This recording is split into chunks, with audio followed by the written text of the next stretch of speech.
বাংলাদেশের সর্বশেষ গুরুত্বপূর্ণ আপডেট সংবাদে আপনাকে স্বাগত। শুরুতেই সংবাদ শিরোনাম, পরে বিস্তারিত। শুরুতেই জানিয়ে দিব, আন্দোলনে বিএনপি জামাত সহ অন্যদের ভূমিকা নিয়ে ঢাবি শিবির সভাপতির স্ট্যাটাস। নানা আলোচনা এবং সমালোচনার মধ্যে একের পর এক বিভিন্ন বিষয় নিয়ে পোস্ট করে যাচ্ছেন দীর্ঘ 17 বছর পর প্রকাশ্যে আসা বাংলাদেশ ইসলামী ছাত্র শিবির ঢাকা বিশ্ববিদ্যালয় ঢাবি শাখার সভাপতি সাদিক সায়েম। আজ সকালে নিজের ভেরিফাইড ফেসবুক পেজে দেয়া এক পোস্টের মাধ্যমে জুলাই বিপ্লবের বিভিন্ন দিক তুলে ধরেন তিনি। এ বিষয়ে গুরুত্বপূর্ণ সংবাদ জানাবো বন্ধুরা। জামাত শিবিরের সভাপতি কি জানালো, আমাদের সঙ্গেই থাকুন বিস্তারিত সংবাদ জানতে। এবারে জানাবো, ওবায়দুল কাদেরের ব্যাংকের হিসাবের তথ্য চেয়েছে বিএফআইইউ। আওয়ামী লীগের সাধারণ সম্পাদক এবং সড়ক পরিবহন ও সেতুমন্ত্রী ওবায়দুল কাদেরের ব্যাংক হিসাবের বিস্তারিত তথ্য চেয়েছে বাংলাদেশ ব্যাংকের আর্থিক গোয়েন্দা বিভাগ। আজ ব্যাংক হিসাবের তথ্য চেয়ে দেশের বিভিন্ন ব্যাংক এবং আর্থিক প্রতিষ্ঠানের কাছে নির্দেশনা পাঠিয়েছে Bangladesh financial intelligence unit BFIU. এদিকে গাজীপুরে 12 দফা দাবি জানিয়ে কারখানা শ্রমিকদের বিক্ষোভ। গাজীপুর সদর উপজেলা বাগেরবাজার এলাকায় গোল্ডেন রিফিট গার্মেন্টস লিমিটেডের নামে একটি গার্মেন্টস কারখানা শ্রমিকেরা 12 দফা দাবি জানিয়ে মহাসড়ক অবরোধ করে আন্দোলন করছে। এ নিয়ে আশুলিয়ায় আজ 50টির মতো গার্মেন্টস কারখানা বন্ধ রয়েছে। তবে সেনাবাহিনী এবং পুলিশের সদস্যরা পরিস্থিতি নিয়ন্ত্রণের চেষ্টা করছেন।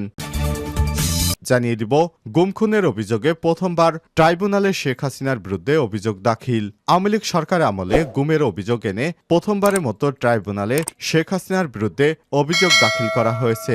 আজ এই অভিযোগটি দাখিল করা হয়।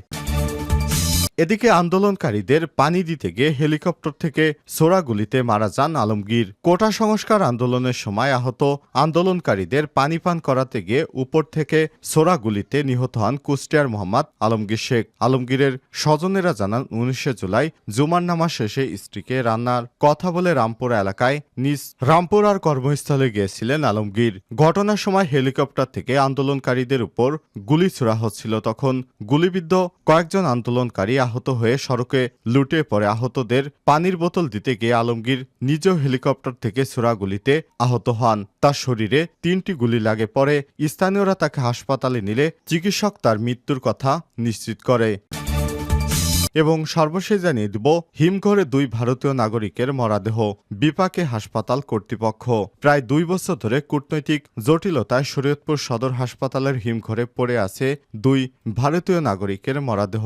দীর্ঘ সময় ধরে মরদেহগুলো সংরক্ষণে বিপাকে পড়েছে হাসপাতাল কর্তৃপক্ষ। 2 বছরে মরদেহগুলো সংরক্ষণ সরকারে খরচ হয়েছে প্রায় 23 লক্ষ টাকা, যা রাষ্ট্রীয় টাকার অপচয় সচেতন মহল জানিয়েছে। জানা যায়, অনুপ্রবেশের দায়ে 2022 সালের 18 মে বাবুল সিং ও 8 অক্টোবর সতেন্দ্র কুমারকে পদ্মা সেতু প্রকল্প এলাকা থেকে গ্রেপ্তার করে জাজিরা পদ্মা দক্ষিণ থানা পুলিশ। পরে তাদের পাঠানো হয় শরীয়তপুর জেলা কারাগারে। সেখানে অসুস্থ হলে হাসপাতালে নেয় কারা কর্তৃপক্ষ। চিকিৎসাধীন অবস্থায় মারা যান তারা। এরপর থেকেই তাদের মরদেহগুলো হাসপাতালের ফ্রিজে বন্দী অবস্থায় রয়েছে। প্রিয় দর্শক, এতক্ষণ শুনছিলেন সংবাদ শিরোনাম, এবারে বিস্তারিত। তবে তার আগে বন্ধুরা, অনুরোধ থাকবে এই সংবাদটিতে একটি লাইক দিন। এই চ্যানেলে আপনি নতুন হয়ে থাকলে আমাদের সংবাদটি দেখতে দেখতে চ্যানেলটি সাবস্ক্রাইব করে রাখুন। কমেন্ট করে আপনার মূল্যবান মতামত জানিয়ে দিন বন্ধুরা, আপনি বিশ্বের কোন দেশ থেকে বা বাংলাদেশের কোন স্থান থেকে আমাদের সংবাদটি দেখছেন এবং শুনছেন। এবারে বিস্তারিত। আন্দোলনে বিএনপি জামাত সহ অন্যদের ভূমিকা নিয়ে ঢাবি শিবির সভাপতির স্ট্যাটাস। নানা আলোচনা এবং সমালোচনার মধ্য দিয়ে একের পর এক বিভিন্ন বিষয় নিয়ে স্পষ্ট বক্তব্য দিয়ে যাচ্ছেন দীর্ঘ 17 বছর প্রকাশ্যে আসা বাংলাদেশ ইসলামী ছাত্র শিবিরের ঢাকা বিশ্ববিদ্যালয় ঢাবি শাখার সভাপতি সাদিক কায়েম। সোমবার 23 সেপ্টেম্বর সকালে নিজের ভেরিফাইড ফেসবুক পেজে দেওয়া এক পোস্টের মাধ্যমে জুলাই বিপ্লবের বিভিন্ন দিক তুলে ধরেন তিনি। দীর্ঘ 16 বছরে ফ্যাসিবাদী দুঃশাসন এবং কর্তৃত্ববাদী সরকারের কারণে বাংলাদেশের প্রতিটি মানুষ ছিল ভিকটিম। দলমত ধর্মবর্ণ নির্বিশেষে কমবেশি প্রত্যেক শ্রেণী পেশার মানুষ এবং বাকশালী শাসনে নিপীড়িত নির্যাতিত হয়েছে ফ্যাসিস্ট কর্তৃক। ভিকটিম হওয়া থেকে বাদ যায়নি খোদ জ্ঞাত অজ্ঞাত সারে ফ্যাসিবাদের ভিত্তি স্থাপনকারীরাও। জুলাই বিপ্লব ছিল সর্বস্তরের সকল নিপীড়িতদের চূড়ান্ত সম্মিলিত বিক্ষুব্ধ বিস্ফোরণ। এই গণবিপ্লবে নেতৃত্ব দিয়েছিল আমাদের শহীদরা। খোদা প্রদত্ত জানকে কোরবানি কোরবানি করে তারা সাম্য এবং ইনসানিয়াত ভিত্তিক একটি গণতান্ত্রিক বাংলাদেশ গড়ার জিম্মাদারি আমাদের হাতে অর্পণ করে গেছেন। এই আন্দোলনে শহীদ আবু সাইদের রক্তের উপর দাঁড়ানো আন্দোলন, শহীদ মীর মুগ্ধের স্মৃতির উপর দাঁড়ানো আন্দোলন, যে রিকশাওয়ালা এই ক্রমাগত দুঃশাসনের বিরুদ্ধে স্লোগান দিতে দিতে শহীদ হয়েছেন তার কোরবানির উপর দাঁড়ানো আন্দোলন। হাজার হাজার শহীদ আমাদের পথ দেখিয়েছেন এক নতুন মঞ্জিলে। মাকসুদ বাংলাদেশ 2.0 শিবির সভাপতি লেখেন, এই আন্দোলনে যেমন অবদান ছিল সমাজের উচ্চতলার মানুষের, আবার আন্দোলনের ভ্যানগার্ড ছিল সমাজের সবচেয়ে সুবিধাবঞ্চিত জনগোষ্ঠীরও।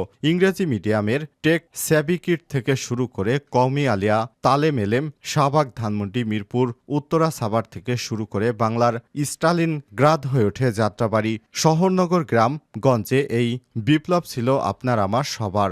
ঢাকা বিশ্ববিদ্যালয়ের আঙিনা থেকে বিপ্লবের আওয়াজ ছড়িয়ে পড়েছিল প্রতিটি বিশ্ববিদ্যালয়, স্কুল, কলেজে। এ আওয়াজ রুদ্ধ প্রচেষ্টা রুখে দিয়েছিল প্রাইভেট বিশ্ববিদ্যালয়, আর বৈষম্যবিরোধী ছাত্র আন্দোলন হয়ে উঠেছিল গণমানুষের কণ্ঠস্বর। এই বিপ্লব ছিল শ্রমিক এবং দিনমজুর আন্দোলন, ছিল সাহসী সাংবাদিক, সোশ্যাল মিডিয়া ইনফ্লুয়েন্সার ও রেমিটেন্স যোদ্ধা, প্রবাসী ভাই বোনদেরও। নিজেদের জীবনের ঝুঁকি নিয়ে সবাই রাস্তায় নেমে এসেছিলেন দেশ এবং জাতির মুক্তির স্লোগান তুলে। সবাইকে উদ্দেশ্য করে তিনি লিখেন, যারা আমাদের পছন্দ করেন, অপছন্দ করেন, ঘৃণা করেন, যারা আমার সংগঠন ছাত্র শিবিরকে ভালোবাসেন, অবজ্ঞা করেন, ঘৃণা করেন, কার্যত সবার অবদানেই আমরা পেয়েছি ৩৬শে জুলাইয়ের মহাবিজয়। ফতেহে মক্কা, ফতেহে বাংলা, ফতেহে কুস্তুনিয়াসের সিলসিলা ধরে আমরা পেয়েছি ফতেহ গণভবন। সেদিন গণভবন সত্যি গণভবনের ভবনে পরিণত হয়েছিল।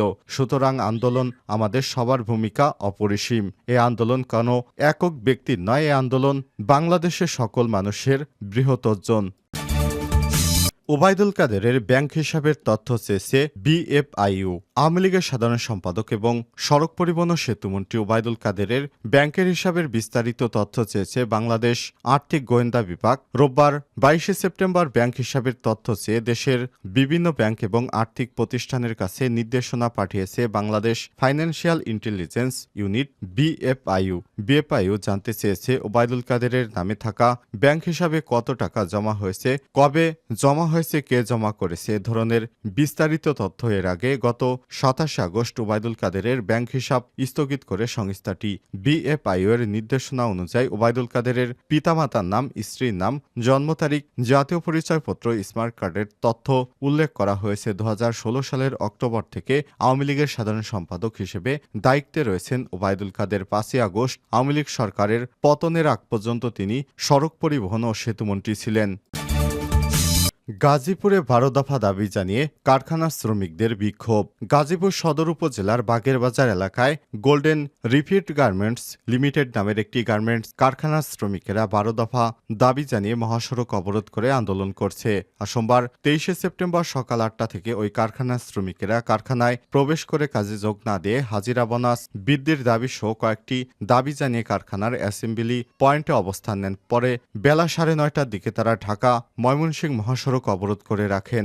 জানা গেছে সোমবার সকালে শ্রমিকেরা 12 দফা দাবি জানিয়ে কারখানার ভেতরে অবস্থান নেয়। পরে কারখানা কর্তৃপক্ষ তাদের দাবির বিষয়ে কোনো সিদ্ধান্ত না নিলে তারা মহাসড়ক অবরোধ করে। পরে কারখানা কর্তৃপক্ষ তাদের হাজিরা বোনাস, টিফিন বিল, নাইট বিল সহ 8টি দাবি মেনে নেয়। 12টি দাবি থেকে 8টি দাবি মেনে নিলেও বাকি 4টি দাবি মেনে নেয়ার দাবি জানিয়ে তারা মহাসড়ক অবরোধ করে আন্দোলন করছে। এতে সকাল থেকে মহাসড়কের একটি অংশের আশপাশের কয়েক কিলোমিটার এলাকায় যানজট তৈরি হয়েছে। মহাসড়ক চলাচলকারী দূরপাল্লার বাস সহ ব্যক্তিগত যান আঞ্চলিক সড়কে চলাচল করছে।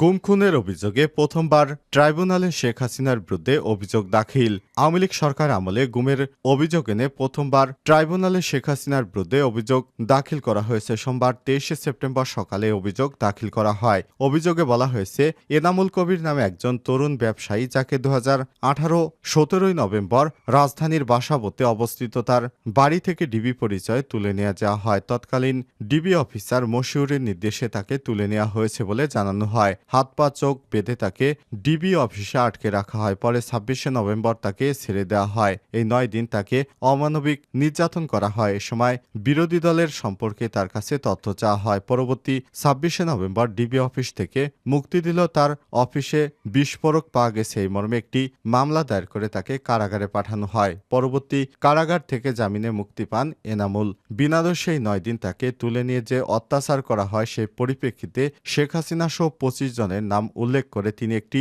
অভিযোগ দায়ের করেছেন। এছাড়াও গতকাল বিকেলে এপিসি থেকে ফেলে দেওয়ার পর নিহত শহীদ শাইখ হাবুল ইয়ামিনের মৃত্যুর ঘটনায় শেখ হাসিনার বিরুদ্ধে ট্রাইব্যুনালে আরেকটি অভিযোগ দাখিল করা হয়। অভিযোগে বলা হয়েছে গুলিবিদ্ধ ইয়ামিনের নিথর দেহ পুলিশের সাজোয়ান থেকে নিচে ফেলে দেওয়ার দৃশ্য সামাজিক যোগাযোগ মাধ্যমে প্রকাশ হলে বর্বরিচিত এই ঘটনা দেখে দেশের মানুষ বিস্মিত এবং হতবাক হয়। বৈষম্যবিরোধী ছাত্র আন্দোলন নির্মূলে এই নিষ্ঠুরতম আচরণ দেশের ছাত্র জনতা তখন প্রতিবাদে ফুঁসে ওঠে। নির্মমেই হত্যার ঘটনায় আন্তর্জাতিক অপরাধ ট্রাইব্যুনালে শেখ হাসিনা সহ 78 জনের বিরুদ্ধে অভিযোগ আনা হয়েছে।